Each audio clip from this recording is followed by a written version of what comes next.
Okay, so looks like Canada is on path of self-destruction, and obviously everybody's going to blame Indians for that. Uh, why I'm saying this is because on 17th of December, yesterday, Canada again invited 6,000 French speakers.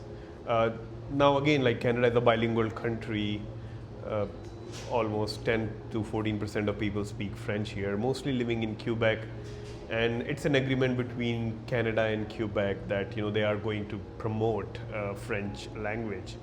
Uh, but the thing is, in order to do that, you need to see if those people you are inviting uh, are they good quality immigrants. So now I'm here not discriminating, but again, you champion yourself that you are going to invite skilled immigrants who are going to provide value here. But what you are doing right now is just self-sabotaging yourself and completely ruining the immigration system. Uh, there are far more deserving candidates who speak English as their first language, who have way higher score. They are doctors, they are nurses, they are in construction, they are a business owner, they are IT tech people. They are not the people who were serving you coffee at Tim Hortons. I'm not talking about that. I'm also not talking about people who are doing Uber deliveries and stuff. But because the way, and it's for the people who don't understand Canada immigration. Well, the way they made the Canada immigration system is that you get points based on your age, you get points based on your education and your skill level. And based on that, you get points.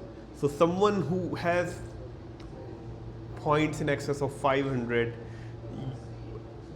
I mean, it's a given that these people are highly educated, these people speak perfect English, and these people are young as well, so they're more likely to contribute to Canadian economy and pay taxes and employment insurance, Canada pension plan, and everything. But what Canada is doing is that they're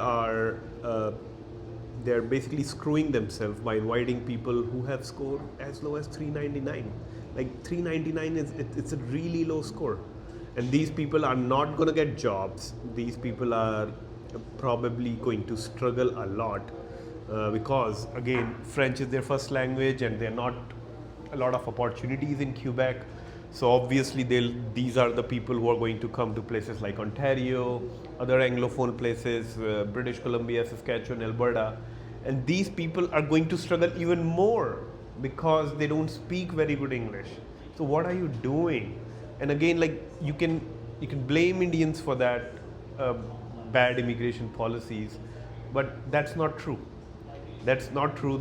India is a huge country of 1.2 billion. I know people like to generalize and they think everybody is a scammer, but again, we know the truth. You go to any area in Brampton, in Surrey, you will not see any garbage. You will see nice houses, you will see people driving nice cars, you will see people speaking English. Yeah, maybe accent here and there, but again, you can change your system, you can change your immigration system. You can actually, it's a democratic country, so you can maybe start a petition to ban all the Indians, but it will be very hard.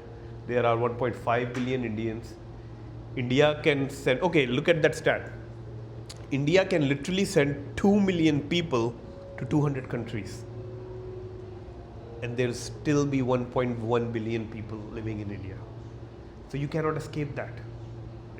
You can be stupid and racist and just pinpoint a minority, and I don't see Indians as a victim. We have done really well for ourselves. We have received great opportunity. We are very grateful, like no complaints.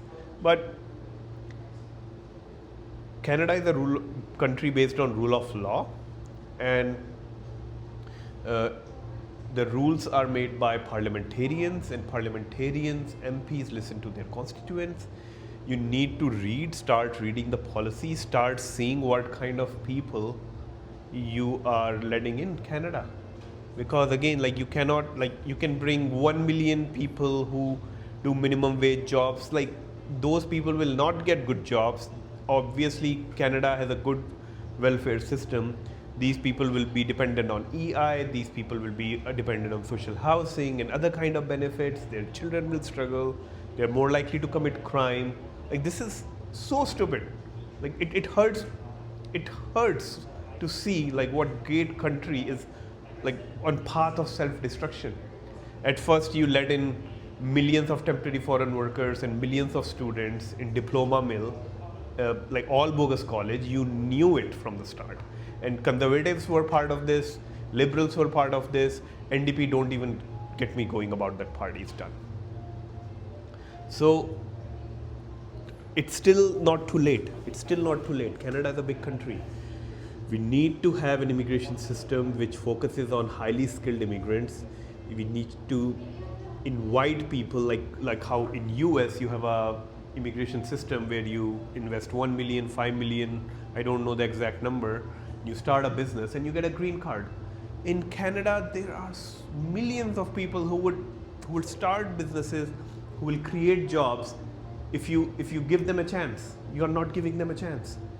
Like there are literally people who will spend like $500,000, $1 million, but they cannot wait for 5 years, 10 years. Like here, startup visa program, you have to wait 9 to 10 years. Any entrepreneur file, you have to wait for 4 to 5 years. So nobody with money and option and somebody with skill is going to wait that long. So again, my heart breaks for all the hardworking immigrants who love Canada, who want to move here, who want to provide value, but government is too scared to bring in brown people, so they are letting in French-speaking people from I don't know what country, but they're obviously not brown. So, but again, like it's going to be a disaster for everyone, because these people will struggle. These people will depend on social welfare, because you just cannot learn English right away and you just cannot get skills right away in this country. And their kids will struggle.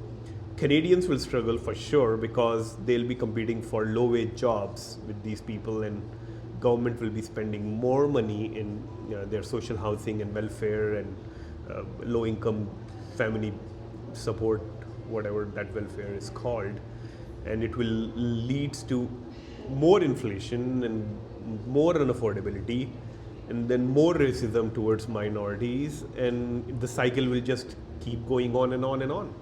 Rather than doing this stupidity, you can just end the immigration. I think that would be way better for everyone, if you can just end immigration rather than these kind of stupid policies. I don't know how these people got job and how these people got elected, because I don't know what to say. So that's my rant for today. And if you have any questions regarding immigration policy wise, or if you have any questions regarding provincial nomination program, or you want to come here as an entrepreneur, there are still programs. They're tough to navigate, but I would love to help you, because I love Canada, I love this country, and this will not be good for anyone, but I'll do my best. Bye.